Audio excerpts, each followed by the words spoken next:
આ બાજુ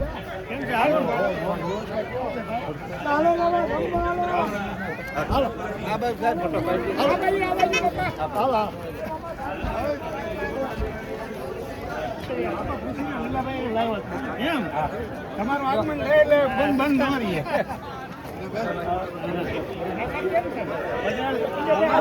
આવી ગયા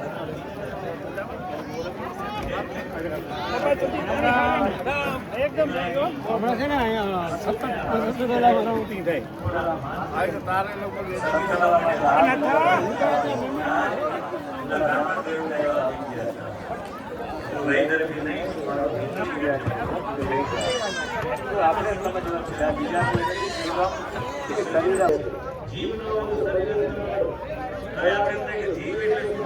જીવ ભાવ ઉત્પન્ન થાય તો જ શરીર મળે. વિશિષ્ટ વાસના યુક્ત ચેતના એનું નામ છે જીવ. વિશિષ્ટ વાસના ઉત્પન્ન થાય કોનામાં? ચેતનામાં. ભેગા રહેવામાં આજે પણ બધા સામૂહિક પરિવારમાં રહેતા હશે, ત્યાં મર્યાદા આજે પણ છે. વાસનાઓ બહુ ઓછી રહી છે સામૂહિકમાં જીવે. વાસના એકાંત ત્યારે વાસના સામૂહિકમાં વાસનાઓ જ ન લાગે. એટલે લગ્નો સામૂહિક, કાર્યક્રમો સામૂહિક, વાસના જાગે જ નહીં. જેવી વાસના જાગે એ એવા શરીરને શોધે, એવા શરીરને શોધે. પછી એ જીવ એ શરીરમાં આવી જાય પછી માનવા માંડે કે હું ડોક્ટર મહાદેવ પ્રસાદ મહેતા છું. એ માનવા માંડે કે હું રાજીવભાઈ ભરું છું. એ માનવા માંડે કે હું ડોક્ટર શ્યામ પરીખ છું. એને લાગવા માંડે કે હું આ છું, તે છું. એને લાગે કે હું બિઝનેસમેન છું. એમાં ને એમાં એટલું બધું આપણી ઉપરના કેટલા સંસ્કારો આપણી ઉપર. હજી તમને વારંવાર રાડો નાખવાની ઈચ્છા થતી હોય, કોઈ સારું કરતા તો એની નબળાઈ કરવાની ઈચ્છા થતી હોય, સમજવાનું પુત્રનો પૂર્વમાં જન્મ હશે એના સંસ્કારો રહી ગયા. જેવા જેવા તમે જેવા જેવી યોનિમાં જન્મ લીધો એના સંસ્કારો રહી ગયા હોય એમ એ સંસ્કારોના દ્રઢ છે કે આપણે મૂળ બાબત ભૂલી ગયા. આપણે ક્યાંથી છે જીવાત્મા એટલો તો 9 દરવાજા વાળું નગર એટલે આ 2 4 6 7 9 એમાં પ્રમદા નામની કન્યા અને એ બુદ્ધિથી જેટલા પણ નિર્ણયો લેવામાં ફસાવાના જ નિર્ણયો લેવા. અને એ બુદ્ધિ કઈ બુદ્ધિ છે? જે તમને શરીર સાથે જોડી રાખે એવી બુદ્ધિ. ચંડ વેગ એટલે એક પછી એક વર્ષ તમારા ઉપર આક્રમણ કરે, તમને ખબર જ પડતી. તમે 55 વર્ષ 60 વર્ષ 70 વર્ષ થવા એવા ખબર જ પડતી. આક્રમણ કરે તમને ઓહો ઓહો, તમે જે ચિંતનમાં જે વૃત્તિમાં રહ્યો એવો જન્મ તમારે આવતા જન્મમાં લેવો પડે.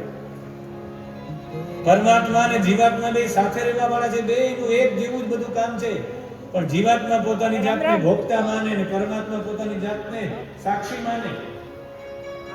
પરમાત્મા બધું જોયા કરે છે, જીવાત્માને બધું પોતાની જાતને માને છે કે હું ભોગતા છું, હું આ ભોગવી લઉં. એવી ઈચ્છા વ્યક્ત કરે. ઈચ્છા જ બધાને હોય. આપણે એમ કહે તો ઈચ્છા જ નહીં કરવી, ઈચ્છા કરવી પણ ભગવત ઈચ્છા કરવી. સફરજન ખાવાની ઈચ્છા થાય પણ એમ કહે કે મારા ભગવાનને ધરાવવું, પછી પ્રસાદ ગ્રહણ કરો.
મનુષ્ય જરૂરી છે. દરેક વિવિધોની અંદર મનુષ્ય જરૂરી છે. મનુષ્યની વિવિધ આ બધી જળમાં છે. એટલે પોતે નારદજી અને બ્રહ્માજીના કહેવા ઉપર લગ્ન કર્યા છે અને પ્રજાપતિ વિશ્વકર્માની પુત્રી બરહિષ્મતી સાથે લગ્ન કર્યા અને 10 પુત્રો ઉત્પન્ન થયા અને એક દીકરી ઉત્પન્ન થઈ. દીકરીનું નામ હતું ઉર્જસ્વતી અને દીકરાઓ 10 થયા. એમાં 10 દીકરાઓમાં 3 દીકરાઓ સંન્યાસી બની ગયા. એવા માટે સંન્યાસી બની ગયા કે પિતાજીનો વિચાર સંન્યાસી બનવાનો.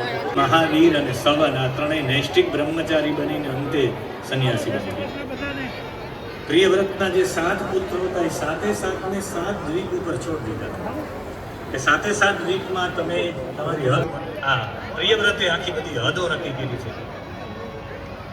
હું નથી કહેતો, ભાગવતજીના 5મા સ્કંદના પહેલા અધ્યાયનો 40મો શ્લોક 502 પેજ નંબર ઉપર છે. ભૂ સંસ્થાનમ કૃતમ યેન શરીર ગિરિ વનાદિભિઃ સીમા ચ ભૂત નિવૃત્તે